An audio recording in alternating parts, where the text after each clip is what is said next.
This week, the boys slashed through Scream and descend into Hellbound Hellraiser 2. Did these horror flicks win over Siskel and Ebert? Find out only on NOMS. Hey, Matches, how are you, man? I'm good. Good to see you. Welcome to another NOMS podcast. That's right, NOMS. Now, here I was thinking we were doing a cooking podcast, Time, Love, and Tenderloins. We're not, are we? We're not. No, I'm sadly, no. We are. Think your world is over. So, in case you're wondering in your head, the NOMS podcast, of course, stands for Nerding Out with Matches and Shannon, which is what we do in our normal lives.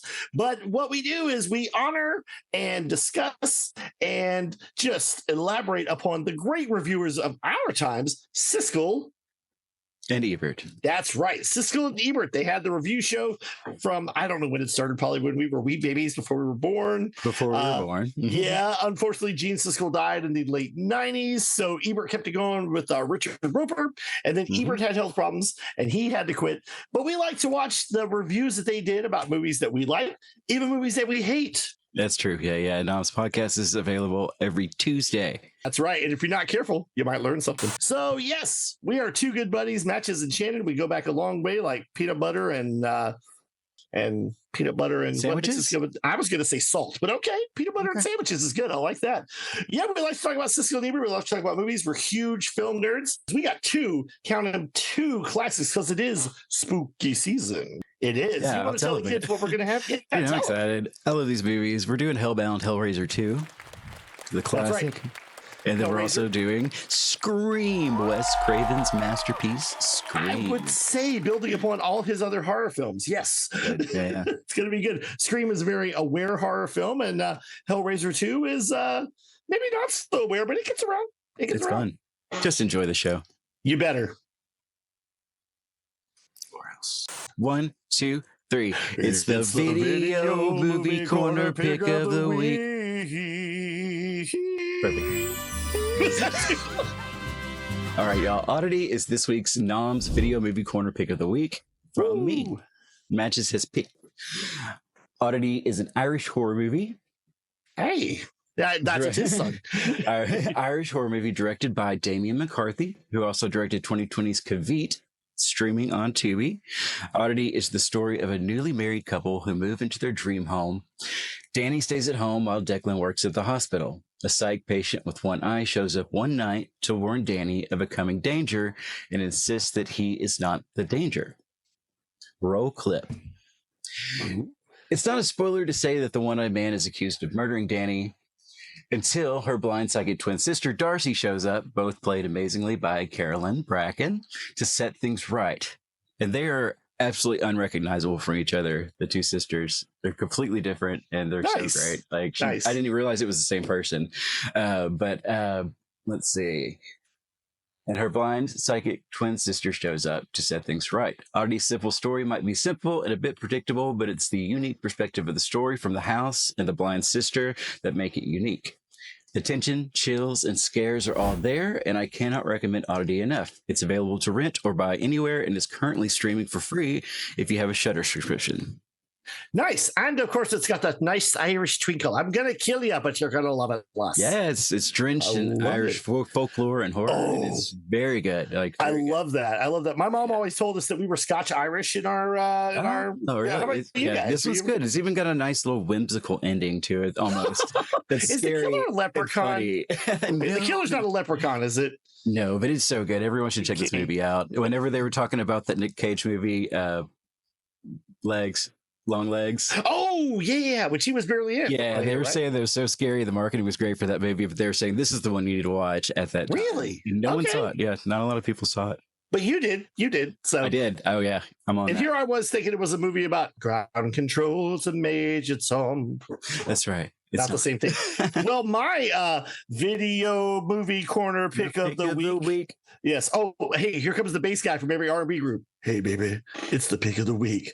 girl, you know you want to watch this movie with me, so please share your account like we shared our love. So we are talking my pick, and I'm so excited about this because this is like I don't even know how to describe this movie. So for those of you who watch the internet, which I don't as much, there is a guy who does this character named Onyx the Fortuitous, and some of you are going to know who that is. Apparently, he started doing videos in 2012, according to Matches. I just heard about this movie. I think I saw the trailer on Facebook, and I was like, that looks so weird. It's called Onyx the Fortuitous, a Talisman of Souls. I don't know. It's okay. I don't know. So this movie is great. This movie, I don't know how to describe this movie. It's a horror comedy. I would say it's got elements of Evil Dead and Army of Darkness, stuff like definitely influenced by that. Definitely influenced by Reanimator. And speaking of which, this whole thing was done as a Kickstarter by this guy. And somehow with the Kickstarter budget, this movie looks amazing, Matches. Like, it looks good. It sounds good. The practical effects totally work. The puppetry, the ghouls. And basically, it's a story of this, wannabe practicer of the dark arts, semi-Satanist named Onyx. His real name is, I believe, it is Paul. What's his name? I forget. Is it Marcus? Marcus something, yeah, because they say Markway. What was it? Dingleberries. Okay, so back to it. 3, 2, 1. So his real name is Marcus, even though his fast food name tag says Marquis Dingleberry or something. Markway Dingleberries. Markway Dingleberries. So he's a basic loser who wants to do more, and he gets an opportunity, along with 4 other people, to go to a special ritual with his idol, a magician named Bartok the Magnificent. Not the bat that you were thinking, not that Bartek. Totally different. So this Bartok, he's got a rich mansion. They come. Things are not what they seem. I will not spoil it, but it is hilarious. It is a very 80s and 90s horror loving. It's clever. I will say Onyx's cadence, the way he talks, a lot like this, might wear a little thin for a while, but you get used to it, and you don't mind it. I'm going to tell you this, Matches. What I loved about this movie with a Kickstarter budget, he was able to get 2 horror legends. He got not only Barbara Crampton, who we have talked about in Reanimator, he also got the Reanimator himself. He got Jeffrey Combs to be in it as Bartok the Magnificent. Outstanding. Yes, right. It's got a great cast of people whose names you don't know, but you've seen them. Like, hey, that's that guy from that thing. Like Olivia Taylor-Dudley from The Magicians. Yeah. T.C. Carson from Living Single. Where's he been? Apparently filming this movie. That's right. Yep. The bass player from School of Rock. The bass player from School of Rock. I was so excited because I thought that was her. You told me that was her. I didn't know. Nicholas did, I think. Yes. Our producer. And then that one woman with the sprightly face who's been in tons of sitcoms, and she was the Bright and Shinies and Bubble Boy, and you don't know her name. I don't know her name. She's amazing. Yes, and there's people that you've seen before, but it's a fun movie. I suggest you watch it now. I don't know if it's on DVD and Blu-ray like I like to do, but it is free on Tubi, and if you pay for Amazon Prime like I do, then you get to watch it on Amazon Prime. And the whole reason I got Amazon Prime was so me and my wife could watch the Coming to America sequel. We're big fans.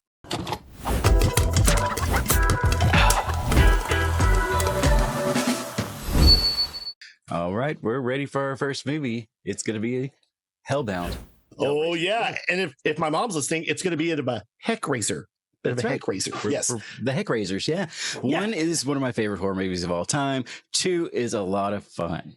Yes. The second one is called Hellbound, Hellraiser 2. Right. It is, yeah. They made it kind of a big movie. I feel like Hellbound, Hellraiser 2 is kind of what Cameron did for Alien with Aliens.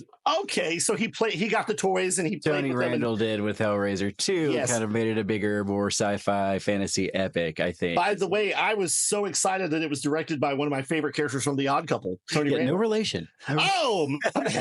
That would be weird. Like, could you imagine that on set? Okay, guys, take 5, and we're gonna need more gore. Okay, that's right. It'd be so but good. Yeah, no, the Cameron comparison is very correct because he takes the toys, he plays with them, and he shows you new things, shows you wonderful new things. They rip those rules from the first one asunder and just do their own thing, really. They do with a lot of good callbacks to characters from the first one, and I do like how it ends. I like we'll talk about that. I do like the ending, what they do with the characters. Tell them the lore of Hellraiser real quick, like who's involved, what happens, the whole mystery. Well, with the first movie, they say it's one of the best horror scripts ever written because in a horror movie, you really have the sins of the people involved coming back to get them. That's a really good point. Yeah. And they directly do that in this movie. And that's why it's considered a really great script, whether you like the movie or not. I like the movie. See, I've always thought the idea of Hellraiser was really good. Sometimes the execution doesn't work for me. I mean, they made 30,000 sequels too. That probably doesn't help. I mean, like, there's a lot of things like that. Like, you know, the Alien movies aren't all perfect, but no, behind the Aliens, amazing. So there are a lot of movies I feel like that. Right. Like, first two Aliens are classics. Yeah, the Cenobites are just infinitely interesting. And yeah. And by the way, be careful when you order that at Taco Bell. That's right. But yeah, Hellraiser is great. You don't really see the Cenobites or Pinhead until the very end, really. Oh, right. Kind of like the shark and Jaws. Like they're there. Yeah. They're a presence. Mm-hmm. Definitely, yeah. Now, explain the Cenobites for those who don't, and Pinhead for those who don't know. Like I said, they're not a delicious treat. Can I get some Cenobites? Oh, yeah, they're not. They come when you open the box. And what is that box? That box is the Lament configuration. It's a puzzle box. We get into the making of that later in like 4, I think. Yeah. We actually get to the origins of the puzzle box much later, but we get a clue as to the origin of Pinhead at the beginning of Hellraiser 2. Do we? Yeah, we do. Yeah. Oh, that's Bradley's character. Yeah. He was like an airman in World War II, I think. Yeah. And he found sucked in by the box. Yeah. Now, matches what you said about the sins is very apt, because the whole thing about Hellraiser is the Cenobites to me aren't even really the villains. You know, they're more of like the purveyors of justice, you know, because if you notice, it's mostly sinful people. Because by the time you get, Frank is the main, well, not the main character, but he's the character in the first one. He gets ripped to shreds and then comes back through, you know, taking his brother's skin and everything through the brother's wife, Julia, who's kind of a wicked stepmother, if you will, to Kirsty Cotton, the main character. That's right. Yeah, she actually says in the movie, before I was the wicked stepmother, now I'm the evil queen. Yes. And the whole thing is, it is your sins, because by the time you get to the Lament configuration, aka Hell's Rubik's Cube, you've already gone through every earthly pleasure, every bacchanal, every hedonistic. It's kind of like Hostel. You know, it's like what's left, like what will thrill you next. The pleasures for the Cenobites are horrors for anybody else. It's ripping you apart. It's the tears that you cry when you're being ripped asunder. Is that a word? I don't know. Yes, you're very sundered. Very sundered. Oh, like they get the worst surgery. And but apparently you can come back if some blood hits the place where you died from the Cenobites. Mm-hmm. And that's what happens in the first movie with Frank, and that's what happens in the second movie with Julia. I wanted to read my synopsis real quick for everybody, just so they know what's going on. In Hellraiser 2, we find our hellbound final girl, Kirsty Cotton, in a psych ward following the events of the first movie. Tony Randall directs. He previously edited the first Hellraiser movie, this one, and created visual effects for Escape from New York. Oh, awesome. So he worked with Carpenter. Okay. Yes. He worked with Carpenter. Yeah. The first Hellraiser movie created. Okay. We already said that. Kirsty is in the care of Dr. Chenard, who, unbeknownst to her, has been studying the box and the Cenobites for what seems like years. Mm-hmm. Dr. Chenard brings Julia back from the dead. Like Frank in the first movie. That's true. Yes. That's off events that lead us from the hospital to hell and back again, with the help of a traumatized mute girl called Tiffany, who conveniently sits quietly solving puzzles. There are a lot of traumatized blonde girls in 80s horror films. I feel like there are. You know, you got your Friday the 13th psychic, you got your Nightmare on Elm Street. Oh, are you solving puzzles? I'm sorry.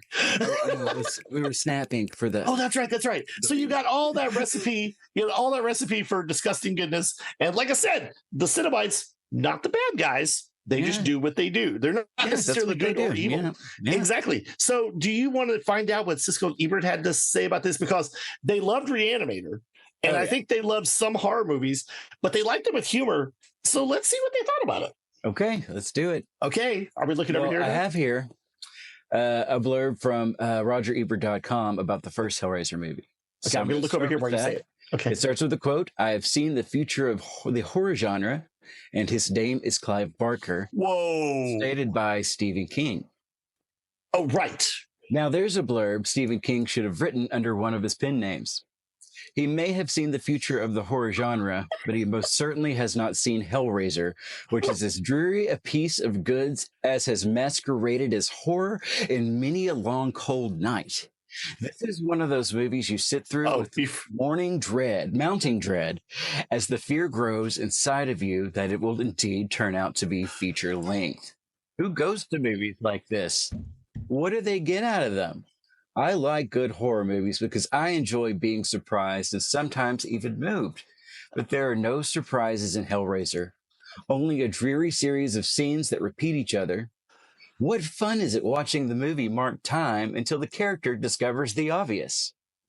This is the movie without wit, style, or reason. And the true horror is that actors were made to portray and technicians to realize its bankruptcy of imagination. Maybe Stephen King was thinking of a different Clive Barker. So, what do you think he thought about it? He loved it. I think he did. Hey, he loved it. BT Dubs, the book based on the book Hellbound Heart by Clive Barker, a short story, actually. It's a short novel. Story. Yeah. That's right, novella. That's right. So, all right. So Stephen King liked Clive Barker, but Roger Ebert didn't like this movie. That's right. But Clive actually wrote and directed the movie. So, well, no, not this one. That was Tony Randall. No. I'm sorry. The first my bad. Oh, Clive Barker wrote and directed Hellraiser 1? Yes. Oh, okay. Well, Stephen King directed one movie. It's Maximum Overdrive. So not everyone's a winner. Not his best, but that's great. I'm glad he directed that. Okay, so we're going to go to Siskel and Ebert right now in 3, 2, 1, Johnny. The story of a descent into a different kind of hell, a hell reserved only for the very, very, very bad movies. The name of the film is Hellbound, Hellraiser 2, and I guess it's more or less a continuation of the original hit film Hellraiser. Actually, though, it plays more like a compact disc than it does like a movie, especially if you have one of those CDs that you can program in any order. The scenes in this movie could also be played in any order, and it wouldn't make much difference. The nightmares seem connected to a sort of supernatural Rubik's Cube, which, when you twist it the wrong way, sends you on a toboggan slide into hell.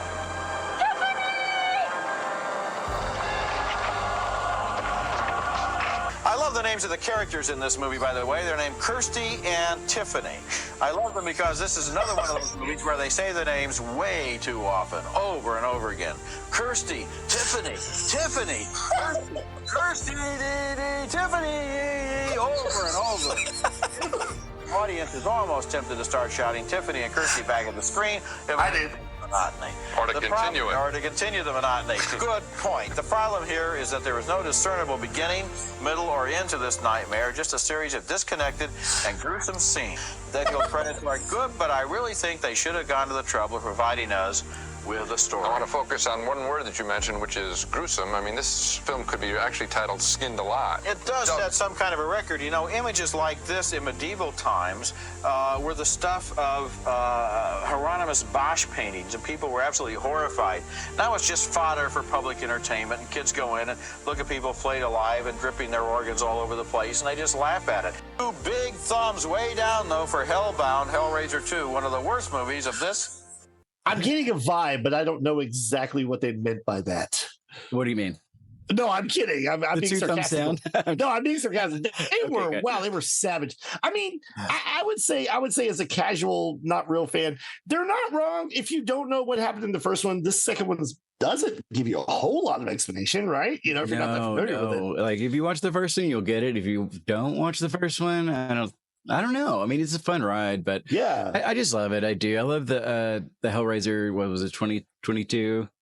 Oh yeah, the remake. I love that one. I have perfect, but it was great. And you know what matches? I got a fun fact for you.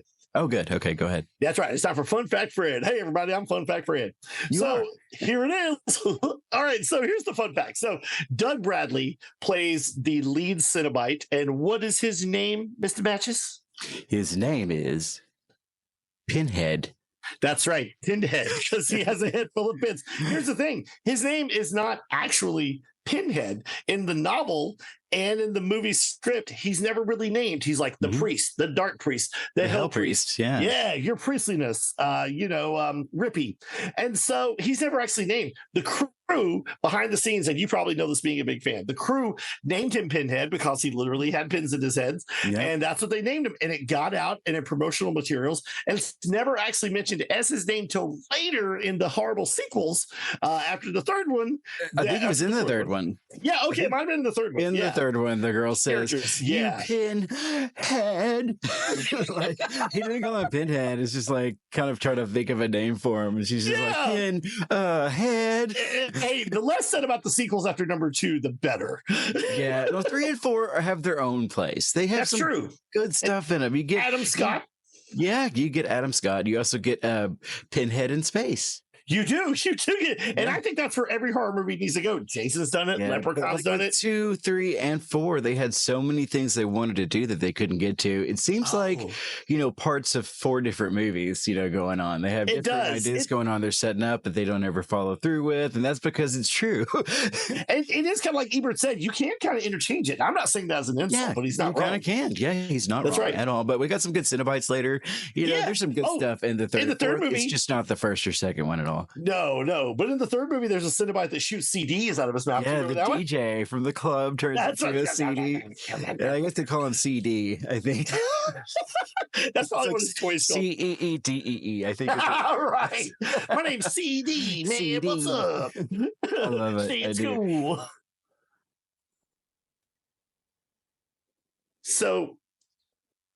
So Matthew, as you know, I'm not as huge a fan of the Hellraiser movies as you are. For some reason, I don't know. Well, again, as I said, the idea is great. I love the idea. To me, the execution is like if they made it now, like the remake. That's pretty awesome. So you tell me what you thought about Siskel and Ebert's review, because they savaged it. They did. That's fine. It was a different day. It was a different age, and they were much different gentlemen. Perhaps they've learned a little. Perhaps they've learned. That's fine. Dude, we love them, and they're entitled to their opinions. Yeah, that was it for this. But I mean, I don't know. I love the first movie. I think it's the perfect horror movie, and the more I see it, the better it gets. The rules are there. They're followed. There's some silliness. There's some over the top 80s acting. Right. But it's just so well done. I don't know. And then 2 is great, but it does feel like 4 different movies. Thrown together. They did with the Chatterer at the very end. You might notice he has eyes when he didn't have eyes in the first one or the beginning of the movie. That's right. Yeah, but they had a whole plot where he gained his eyes back just so the actor could see through the costume. That is hilarious. But really, all he did was stand there. I don't think he needed to see very much. No, he could just go. Yeah, but a lot of the kind of continuity bothers people, and it is funny. Real quick, I wanted to say Clyde Barker, by the way, hated the name Pinhead. Oh, really? Absolutely. Yeah. He's like, his name's not Pinhead. Yeah, that's great. It's like a nickname that sticks, and you're like, my name's not Duckface. You can be the Hell Priest, and later Kirsty in the comics becomes the Hell Priest, which I think is true. I have read the comics. Yes. Yeah. Did you like the comics better? I did. Yeah, that's what I've heard. Yeah, and some of them include Clyde Barker's sort of Norrish, Sherlocky Marlowe character, Harry D'Amour, who was in the movie Lord of Illusions, which maybe we can do one day, which is okay. I liked it back in the day. I read it a couple times. Yeah, I can watch it again. Yeah. So the thing about Hellraiser, let's wrap up the ending real quick, because at the end, what happens to all the Cenobites? Do you remember? Oh, yeah. The doctor turns into a Cenobite and kills them all. Yes, well, but they basically unalives them. Sorry, unalives them. Yes. I don't know what we could say. Can we say murders them? I don't know. He puts them closer to meeting their maker. Yeah, okay. Yeah, well, at the end, Kirsty shows the Hell Priest's picture of him when he was a human, and he remembers. Forgot. And they all started remembering and turned into humans when they died. You see the Chatterer was a little boy. Right? The whole time. What was the chubby dude? Was he all like buffed and handsome? Or did he just look like me? He was just a big dude. He was just a fat dude. Buff and handsome. I was right. Okay. He looked about the same. Yeah. So they revert back to where they were, and the doctor ends up killing them all. And that's pretty much how it is now. The reason I say that is called Hellraiser 3. Again, not great, but I saw it in theaters. My actual first one to see. I knew some of the lore. Pinhead, the reason he's so evil and unrestrained and actually killing innocent people is because he is unhooked from Doug Bradley's human character. From the captain. So he has no moral grounding. He has no human sort of canvas. So he is unadulterated, pure evil. Okay. Yeah. That's why at the end, his spirit is helping the main girl. Do you remember what the line is when he gets in the church? Because, oh my God. Crazy. Is that Hellraiser 3? I'd have to look it up. Yeah. I know in the club. I don't. He goes to a church, and it's you just are like, all my children now. probably not the best thing to say on the podcast today. It's pretty bad. But yeah, so Hellraiser 2. How many chains would you give it? I give it 5 chains out of 5. Nice. I give it. Okay, well, maybe okay. 4.5 chains out of 5. No, do it because I mean the number 1 was better, so where do we go from there? Like, okay, okay, you're right. Yeah, 5 out of 5 chains for number 1. It is 4.5 out of 5 chains for number 2. right. And number number seven. No, hey, I gotta say real quick, the sequels after 4 were all straight to video, and some of them weren't even Hellraiser scripts. They were scripts about totally different things. Yeah, that they added Pinhead to. Like, this could use a little Pinhead. Yeah, it's because the Weinsteins needed to keep the license. They had to keep making more movies. Just even if they were trash, they didn't even give it the time of day. They Roger Corman that stuff. They Roger Corman the heck out of that stuff. Really hate those guys. For a lot of reasons. Right, for lots of reasons. But yeah, so Hellraiser 2. Okay. I give it 2.5 Uncle Franks out of 5. Oof! Oh God, 2.5. I'm just saying. How many Uncle Franks do you give the first? Movie? The first movie. The first movie I give. Okay, if I combine the 2 movies, I give them 4 out of 5 Uncle Franks. Okay, combine the 2 movies. Yeah, like I said, they are good. And if I watch them over and over again, I'll probably like them a lot better because I was steeped in the 80s horror movies, the slashers. If you haven't seen the first one in a long time, watch it again. It will surprise you. Okay, that is great. Wait, I gotta go. Matches. What? Remember, we're yelling each other's names. That's right. Okay, I'll set it up. The worst thing was that Ebert got mad at them for saying their names. Well, what if that's how the characters can remember their names, right? True. Yeah. Hey, I gotta go. Matches. Shannon. Matches. Shannon. Matches. Shannon.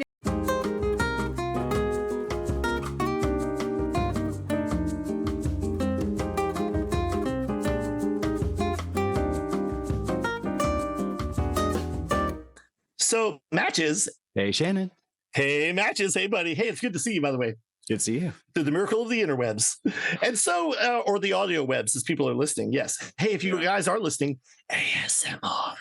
Feeling I'm eating chips. So listen, as you know, I have been trying to come up with a theme song, and I keep thinking I'm there. I keep thinking I'm at the level, and each week I'm like, I can do better. And I think I have finally done it. I finally built the masterpiece to resist on. So do you want to hear this? Oh yeah, big if so. Okay. Let's do it. Well, as usual, original lyrics, totally original melody. You've never heard it before. Okay. And I think this is good. It's a raw version, so bear with me. So I'm going to do an intro. You ready?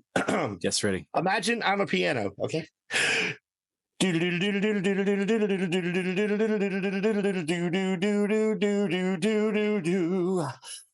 And I won't watch anything but NOMS, from Rip to Indiana Jones. Boom, boom. I won't watch anything but NOMS, Harlem Nights and the Lovely Bones. I've never laughed and loved or lived the same since Matches and Shan. No way. And I won't watch anything but NOMS. No, I won't go back. And then, and some days are really funny, and some days they make you think.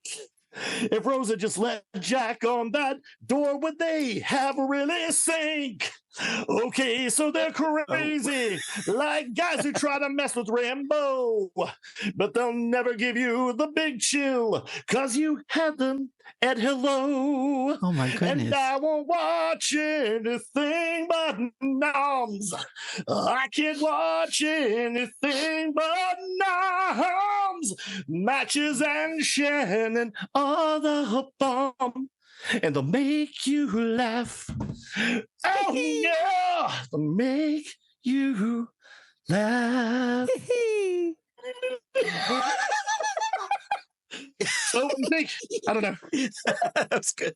That was good. We're almost there, I think. We're almost there. Okay. Not quite couscous. Not quite couscous. I liked it. Fine. A little overheated. Yeah. Okay. I think was that inspired by Onyx Jones and the Temple of Poon?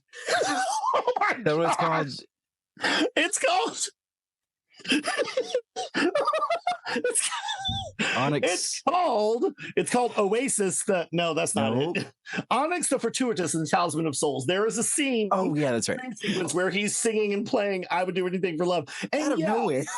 Out of nowhere, and it works. And I thought that would be not that that's the same melody, because I came up with my own original. Oh, that's right. But you know, you want to get sued. Moving on. Yes, soon.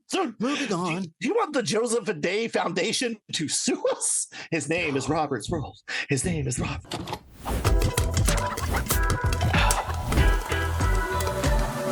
We'll be right back. You don't say that. And why do you not say that, Matches? Because the people that say that they might never come back in the movie because it's a horror movie and you might get stabbed.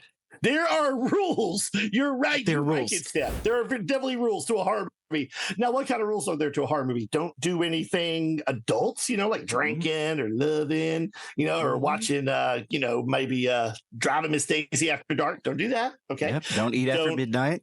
Don't eat after. I don't think that's the rule. I don't water. I don't know. I don't know if that's sunlight. the rule, maybe. Never let the gift Gremlins? horse in that. I think that's Gremlins. Yeah. Oh, Yeah. It's either Gremlins or Still Magnolias. It's gotta be one of those. Yeah. But no, the rules are. There are. I love that movie. I'm ready. You know what? We should do that movie sometime because I love Still Magnolias. Not gonna lie. I'd be curious to see what they think of that. Friday debate. Definitely. We're gonna throw that in November, I think. Okay, sounds good. I like a plan. But we're not doing Still Magnolias. We are doing. In my opinion, this is my opinion. You loved Hellraiser. This is my Hellraiser. This is one of my, if not my favorite horror movie of all time. It's definitely one in my top 10. We are doing the 1996 Wes Craven directed, Kevin Williamson written movie called Ready Matches. Scream.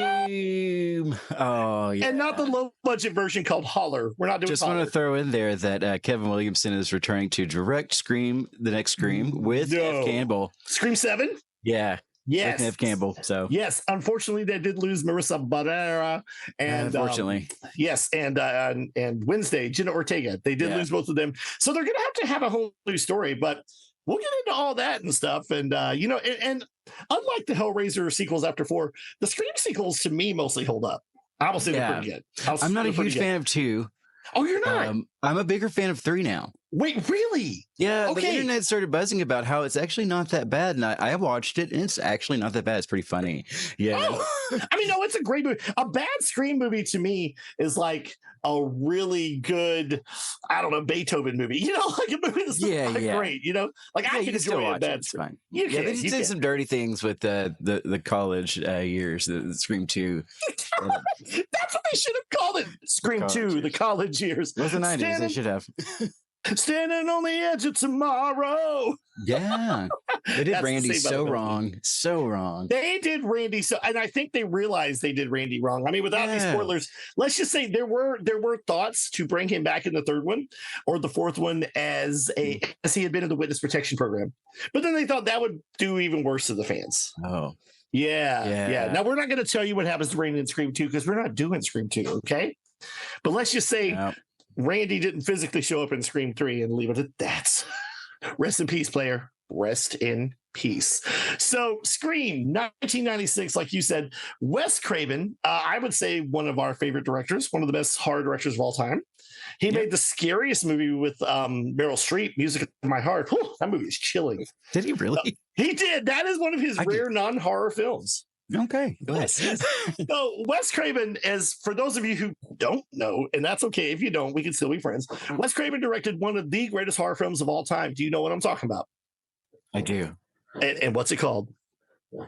In the Mouth of Madness. I thought you were going to say Shocker, and I was about to end this podcast. No, that was John Carpenter. I know. That's actually in my top 5 John Carpenter movies right there. Really? In the Mouth. I love that movie. To me, that was his last great movie. Yeah. That was H.P. Lovecraft too, right? It was loosely based, yes. At the Mountains of Madness or something. Yeah, it was. But speaking of madness and not, Randy Savage. So we're talking about Scream. So Wes Craven at that time was in a lull. He had directed Nightmare on Elm Street. He didn't direct the others. He came back to direct one of my second favorite Nightmare movie, which is New Nightmare. Did you ever see that one in 1994? I did see that one. Yeah, it was fun. What did you think? It was cool. It was meta. I was going to say, it's meta. It's definitely breaking that wall down. Oh, definitely. It posits that Freddy Krueger is like a real demon, and everything. Yeah. So Wes Craven didn't have a lot of hits because he had, like I said, Shocker, and he had a misfire with what I thought would be awesome, Vampire in Brooklyn, a comedy horror film. You got Eddie Murphy, Angela Bassett, and it couldn't get the comedy and horror match together. Unless, did you like it? I was disappointed. No, it wasn't good. No, I can watch it, but with a Did you really? I didn't know that. Yes, that was Vampire in Brooklyn was his. So he had a few missteps, and then Scream was his big comeback to the horror world. Like, I'm here, and speaking of I'm here, your dog just made an appearance. That's awesome. Yeah, Barry's is his name Wes Craven? Oh, nice. Oh, he hears something. Uh-oh. Why don't you go investigate it? I'll be right here. We can split up. It's fine. He'll figure it out. So Scream is So real quick, Scream is a horror movie that basically takes the ideas of other horror movies, right? Other slashers, and says, what if they were real? What if the rules that make you live in the horror movie could make you live in real life? It's about a bunch of teenagers in a small town. And another fun fact, Matches, is that it is loosely based on some real life murders. There's some murders going on. No one knows who the killer is. And the killer is wearing the Scream mask from that great painting where the guy's like this, which I'm pretty sure inspired Macaulay Culkin from Home Alone. I could be wrong. And so in this movie, there's a big mystery in town. Everybody's scared. Everyone's getting killed. The Fonz is in this movie. The Fonz Matches. Principal Fonzarelli. He is the principal. I love the Fonz. Oh, the casting in this movie is genius. Okay, and we can talk about it after Siskel and Ebert. I'm hoping that they loved it. What do you think? I honestly don't know. I hope they found it refreshing and a good take on horror after so many bad horror movies. Right. I sat there, yeah. Because this movie started rejuvenated the horror genre. And yeah.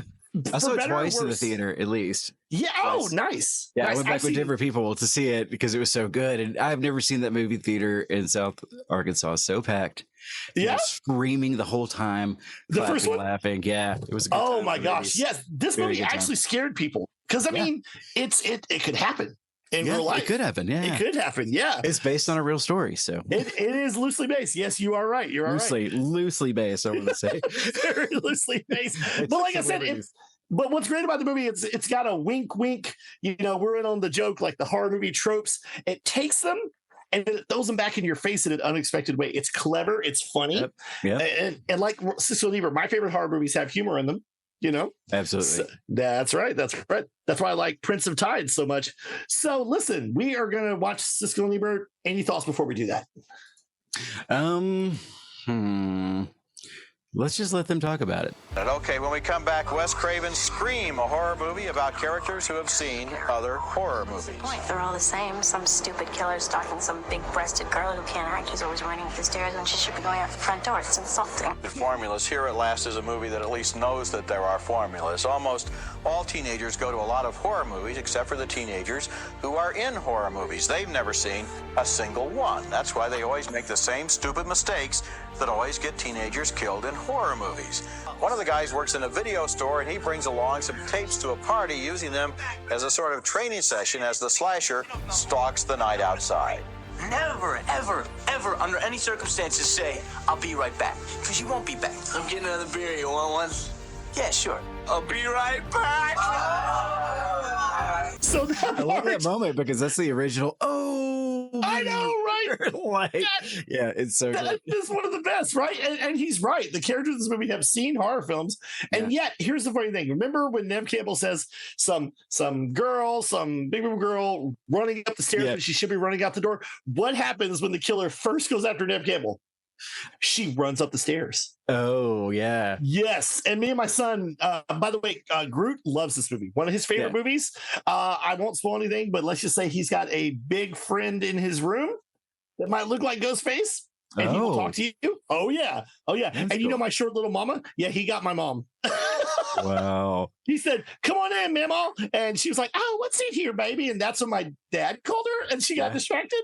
And she turned around and was face to face with Ghostface. Oh my God. That's good. But yeah, she runs up the stairs. So it's like, I wish I could find it, but there's this clip. of comparing Scream when she's talking to her boyfriend, Nev's talking to her boyfriend, and then Cindy from Scary Movie is doing the same thing. She's talking to her boyfriend, and you don't really notice it, but Nev Campbell runs kind of funnily away, and Anna Faris actually kind of does like the bigger movement of that, and it's so funny. Maybe we can find the clip. If not, that's okay. But that's all right. It's so funny. Fun fact, Scary Movie was the Wayans Brothers spoof of the Scream movies, and for better or worse, some people love them. I'm not a huge fan. No, they're not great. They don't hold up very well. No, they do not. No. Do you know what Scream was originally called in its script writing form before the production started? It was called Scary Movie. Oh, that's right. How hilarious is that? Yes. Yep. So I guess let's get back into it. But right now, this party scene, this is like the big climax of the film. Like all the teenagers are scared. The parents are scared. So what do the teenagers decide to do? They all decide to get in one location to party and be safe. Right. Yes. And be safe. And before we get into it, can I say the casting in this movie is genius? You got Courtney Cox, who was very well known, but hadn't had a movie hit yet. Yep. You had Neve Campbell, who was huge on Party of Five, not big in movies yet. Jamie Kennedy, who was literally up and coming. You had maybe seen him in some stuff. Matthew Lillard, who played my personal favorite character in Hackers, serial killer. That's right. SLC Punk as well. I love that one. That's right. That's a good movie. I've been told I would be a mod. So I need to see that sequel that came out and went. There was an SLC Punk 2. There was, not long ago. More punk than ever. But yeah, you got great stuff. You got Skeet Ulrich, who, as David Spade said on Saturday Night Live, hey, Johnny Depp called. He wants his look back. He was very Deppish. But I will say Skeet Ulrich's done some good work. I like the show Jericho. And apparently he was Jughead's dad on Riverdale. Yeah, it was pretty good. Scream is one of those movies where a lot depends on the attitude you take to it. On the one hand, it is a violent and frightening film. The R rating is well-deserved. On the other hand, I have seen lots of horror films, and I did enjoy it because for once, the teenagers weren't making the same old stupid mistakes. Nope, they were making new stupid mistakes. Yeah, well, I've seen a lot of horror films. All right, that's good. We'll see what Gene says in just a minute.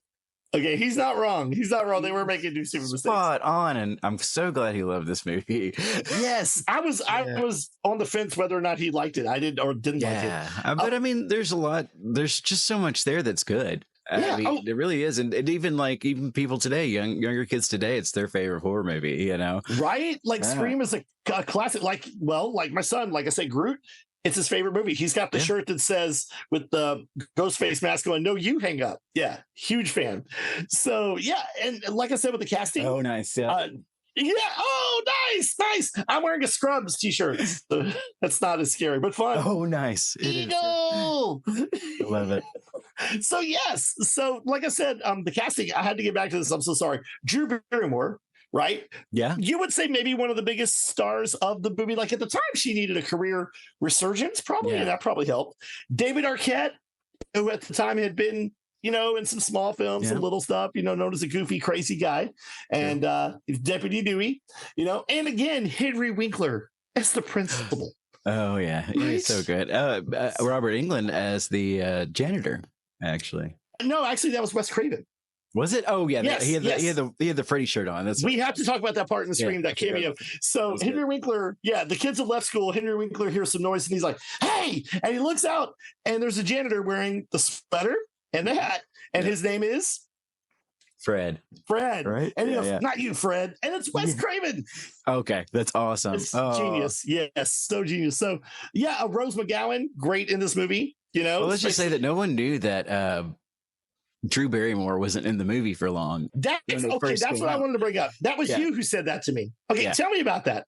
Was she pushed as like the main character? Tell me about it. I'm ready. Yeah, I mean, she was the picture on the poster. A lot of people didn't get that. She was in the foreground. You're right. Yeah. But in the original previews, she was just the one that you see, like talking to the killer on the phone. What was your favorite scary movie? You don't see her, bite it or anything. You just you think she's going to be like one of the main characters, and she goes in the first 2 minutes. Oh, she is. Yeah, it's the most gruesome. Well, not the most gruesome death, but it sets the tone. So here's the biggest star in the movie, gone, and everyone else you don't really know, yes, shines, you know. And I kept waiting in the last two Scream movies for those kids to just shine.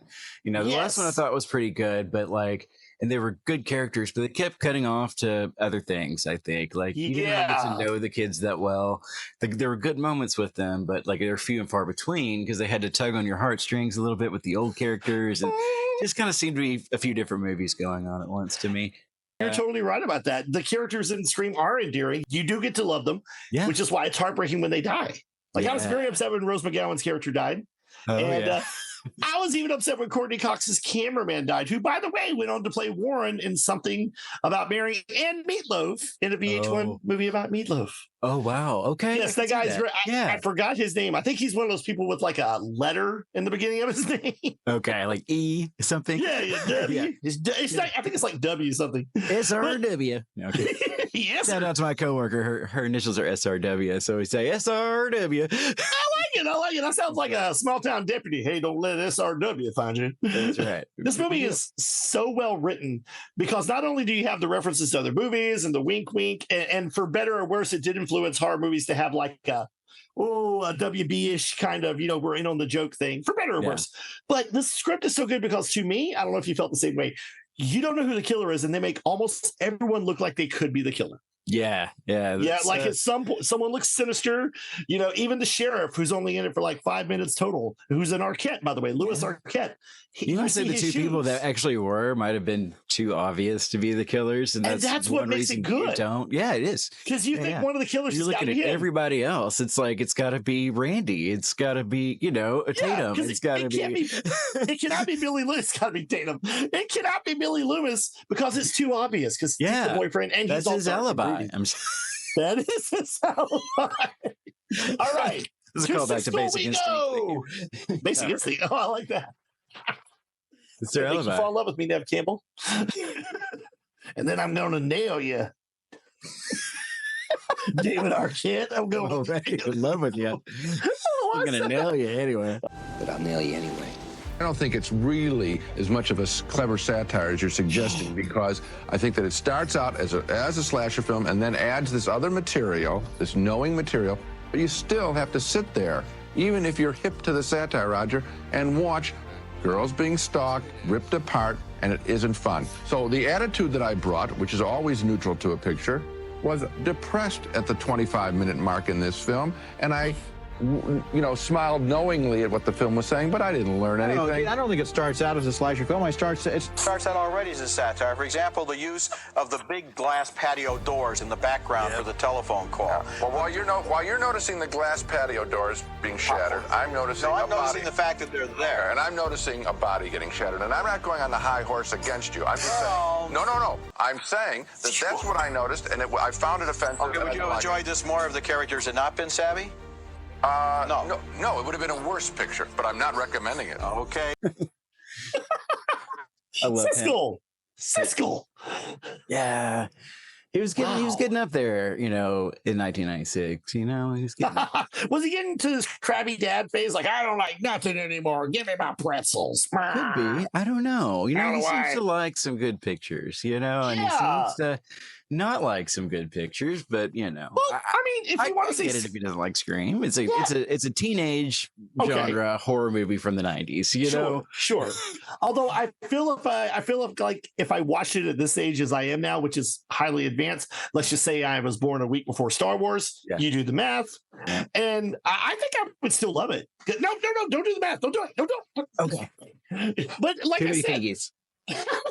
I said, I will praise this movie until the cows come home, and then we'll watch it together. Yeah. I think it's so well written. It's so well acted. It is put together, and it does have scares. I'm going to speak for my small town that I came from. I don't know about where you're from. I don't know about you, but where I'm from, all the kids who watched it, mostly on video, not everybody saw in the theater, that was the age when if you missed in the movie theater, you could have a video party at your house. They were scared out of their minds. I have a quick story to share, if you don't mind. Go ahead. Okay. So I'm getting off late at work, and friends were like, "Hey, we're gonna have a little get together. Just come on by the house, So I drive to the house, And when I get there, this is one of those big, like this kid, his family had a lot of money. They were well off, way to go. We love going there to watch wrestling pay-per-views and the like. Sure. And so it was like a round kind of square. It had a porch that went all the way around. Okay. Big house. Yeah. I get there. I knock on the door. All the lights outside go off. All the lights go off. The light right by where I'm knocking goes off, and I'm like, "What the crap?" Because I'm seeing other cars there, and I'm like, "Was this a trick on old Shannon? You got me. You got old Shannon." To my left side, I see my friend coming with a bat. To my right side, I see another friend coming with another weapon, and I'm like, "Guys!" They're like, "Oh, it's Shannon. It's just Shannon, y'all." They had just watched Scream and were scared out of their minds and forgot I was coming over and were ready to kill whoever knocked on the door. And that was so funny. That's wild. Yeah, you could have died. Like literally I could have. Yeah. Thanks, Wes Craven. I love Scream. It's a great movie. I give it my my Scream masks up. Nice. I give it okay, Scream. That's all right. I give it 2 Randys up. Let's just say Randy, favorite character for me in the movie. How about you? Randy for sure. Matt Lillard's character. Yes. Okay, real quick. I probably told you this. Someone said I reminded them at the time because I had hair and I was much skinnier of Matthew Lillard. But they said, "Hey man, you remind me of that killer from Scream." And I'm like, well, I'm glad I saw it, but also, really? He's a good-looking guy. He still is. He's a great guy. He's a sweetheart. He's shaggy. He looks like Matthew Lillard's dad now, which is what I love. Yeah. But Scream, great movie. Recommend. You can find it streaming. You can buy it on DVD or VHS if you want to. Okay, one more. Lament. Almost there. Gonna finish. And we are back. That's right. Oh, hi, Matches. Shannon, what are you doing? Nothing. I found this cube while we were doing the Hellraiser 2 review, and while we were no, don't do that. Maybe don't do that. Don't do what? No. Oh, okay. Sorry, you Mom. saw Hellraiser. You know what might happen. I have dexterity. Okay, I got to keep my mind sharp as I get a little. Put it down. Yeah, we need to finish this real quick. I'm just. Oh God, are you okay? They have such wonderful things to show me. Oh no. I do kind of look like Pinhead stand-in. I've been trying to. I knew this would happen. I knew this was going to happen. I'm like a little bunch of Pinhead. I'm like nail face. Like we have such okay things to show you. Imagine. Can we get a replacement real quick? Hey, no fear. That was Hellbound, Hellraiser 2, and Scream. Yeah, that's right. Makes me want to stop messing with me. 2 great horror classics. So, Matches, if anyone wants to contribute to the show, tell us how right we are, tell us how wrong we are, or just want to see if we bring sexy back, what should they do? They should email us at nomspodcast.com. I'm sorry. We're going to start over at 3, 2, 1. If they want to get in touch with us, you can email us at nomspodcast@gmail.com.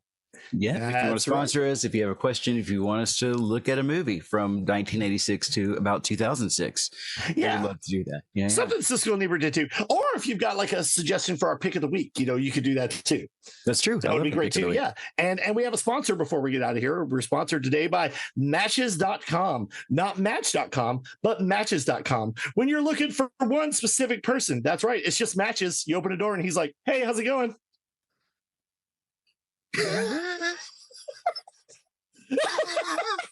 Okay. I've got nothing after that. You're making me turn into Dom DeLuise when you don't. You are Dom DeLuise. Oh, stop it. You know where you can find us. Where can they find us, Matches? Because I'd love to. They can find us on YouTube. They can find us on Spotify. They can find us on Apple Podcasts. Yeah, well, we're also available through my mom. She will tell you every single bit of it. Like, here's what my baby did. His best friend. It was great. She will. She'll do that. All right. Be sure to like, subscribe, and follow, and we'll see you next time. Thanks, guys. Thank you for listening to NOMS, the only podcast with that fresh out of the shower feeling. Bye, Matches. Bye, Shannon.